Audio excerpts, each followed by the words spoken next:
था दोबारा ला कि ये इक्वेशन है डेल्टा एल स्क्वायर बाई। सुनना मेरे का सांस रोकेंगे और नजर यहाँ डालेंगे।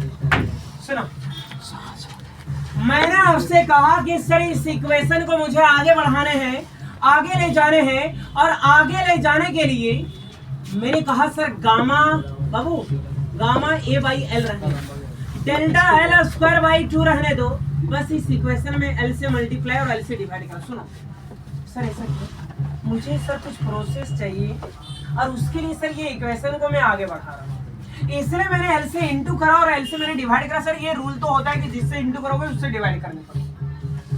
तो मैंने यहाँ पे सर करा क्या कि डब्ल्यू सुनना, अब यहीं से सर गामा रहने दिया, ये रहने दिया और एल को इसके साथ रख दिया और ऊपर हो गया डेल्टा एल।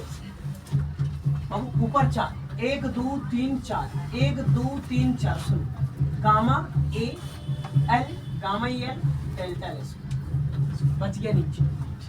एल को एल से गुना करा, एल स्क्वायर बच गया 1/2। सुनना सर गामा ये एल डेल्टा एल का स्क्वायर और एल एल मिलकर एल स्क्वायर 2, तो W इज इक्वल टू, सुनो बाबू सर यहाँ पे मैंने क्या करा कि गामा ये एल रहने दिया और डेल्टा एल बाई एल ये पूरे का होल स्क्वायर। सर ऐसा क्यों, क्योंकि दोनों में स्क्वायर था तो पूरे का होल कर दिया। सर फायदा है क्या, कैसे नहीं फायदा है, डेल्टा एल बाहर निकालोगे एल स्क्वायर लेके निकलेगा, एल भी बाहर निकालो तो एल स्क्वायर। तो यहाँ पे मैंने क्या करा, दोनों स्क्वायर होने की वजह से होल कर दिया। और सर आपने वॉल्यूम पढ़ा है, वॉल्यूम बराबर होता है लंबाई गुने चौड़ाई गुने ऊंचाई। लंबाई को मेजर मीटर से, चौड़ाई को मेजर मीटर से और ऊंचाई को भी मेजर मीटर से, और मीटर मीटर मिलकर मेरा क्या बनेगा, मीटर क्यूब। अब मुझे बताओ ये एरिया और ये क्या है, लेंथ। एरिया का यूनिट क्या होता है, मीटर स्क्वायर। एरिया का क्या होता है, मीटर स्क्वायर। और लेंथ को मेजर किसमें करते हैं, मीटर। मीटर स्क्वायर और मीटर मिलकर क्या बनेगा मेरा, मीटर क्यूब। और मीटर क्यूब जिसका यूनिट होता है वो एरिया नहीं बल्कि वो मेरा क्या बनता है, वॉल्यूम। सुनना, तो W बराबर सर गामा रहेगा, गामा रहेगा एरिया का मीटर स्क्वायर, लेंथ का मीटर, मीटर स्क्वायर और मीटर मिलकर मीटर क्यूब, और मीटर क्यूब किसका यूनिट होता है, वॉल्यूम। और सुनो कल आपने स्ट्रेन पढ़ा होगा, स्ट्रेन का फॉर्मूला ही होता है change in length, change in length upon original length. सुनना sir, change in length upon original length, sir ये होता है स्ट्रेन, स्ट्रेन का होल स्क्वायर इंटू 1/2। समझना, फिर मैंने क्या करा कि sir W equal to gamma volume strain into 1/2। तो सर फिर मैं क्या करूं कि 1/2 मैंने पहले लिखा, 1/2 मैंने पहले लिखा, वॉल्यूम तो छूट गया है, मुझे पता है गामा छूटा है, गामा को इसके साथ रख दो, gamma times of strain, gamma times of strain 1/2 volume gamma times of strain into strain.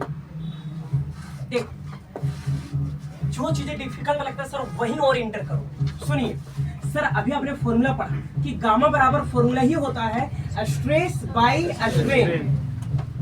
अगर यहां से स्ट्रेस निकालू तो ध्यान देना, स्ट्रेस निकालू तो ये गुना होगा, अब हो जाएगा गामा टाइम्स ऑफ स्ट्रेन। सुनो, इसका मतलब ये हुआ कि W बराबर sir 1/2 volume into gamma times of strain, gamma times of strain, और इसके बराबर हम लोग क्या लिखेंगे, स्ट्रेन गुने स्ट्रेन, स्ट्रेन स्ट्रेस गुने स्ट्रेन। मेन रियल फॉर्मूला इसका ये है सर, किसी भी स्ट्रेचिंग वायर का वर्गडन का फॉर्मूला क्या है, तो 1/2 वॉल्यूम गुने स्ट्रेस गुने स्ट्रेन। तो मैं चाहता हूं कि सर इसे आप लोग बनाइए नहीं, एक बार और दोबारा देखिए, एक बार खाली बढ़िया से देखिए एकदम टुकुर। चल बाबू देख, सुनना sir, W is equal to equation को आगे ले जाने के लिए डेल्टा एल स्क्वायर बाई 2, बस एल से इंटू करा थोड़ा, एल से क्या करा, डिवाइड। तो W is equal to, process बताना, क्या रखा गया था? गामा ये और L बच क्या गया था? डेल्टा L स्क्वायर और L को L से गुना करोगे तो L स्क्वायर इंटू 1 क्या बनेगा? 2। तो W is equal to gamma रहेगा। और शायद मैंने आपको समझा रखा है कि एरिया और लेंथ, एरिया का मीटर स्क्वायर और इसका मीटर, और मीटर स्क्वायर और मीटर मिलकर मेरा क्या बनता है? क्या बनता है? और सर इसी लिखेंगे डेल्टा L बाई एल का होल स्क्वायर इंटू 1/2। तो W is equal to gamma volume, और सर ये स्ट्रेस नहीं, ये चेंज हुआ है तो ये मेरा क्या लिखाएगा? स्ट्रेन। स्ट्रेन का होल स्क्वायर इंटू 1/2। तो W is equal to gamma volume रहेगा, और इसे मैंने लिखा स्ट्रेन गुने 1/2। बस जो 1/2 उधर था उसको सर मैंने पहले लिखा 1/2 volume gamma times of strain into strain. और मैंने ये चीजें समझाया कि 1/2 वॉल्यूम रहेगा और स्ट्रेस बराबर गामा टाइम्स ऑफ स्ट्रेन। तो गामा टाइम्स ऑफ स्ट्रेन की जगह हम लोग क्या लिख दिया? स्ट्रेन, और बच क्या गया था? स्ट्रेन। इसलिए याद रखोगे कि जब भी अगर कभी गलती से हम फॉर्मूला पूछेंगे तो ये बताना है ना।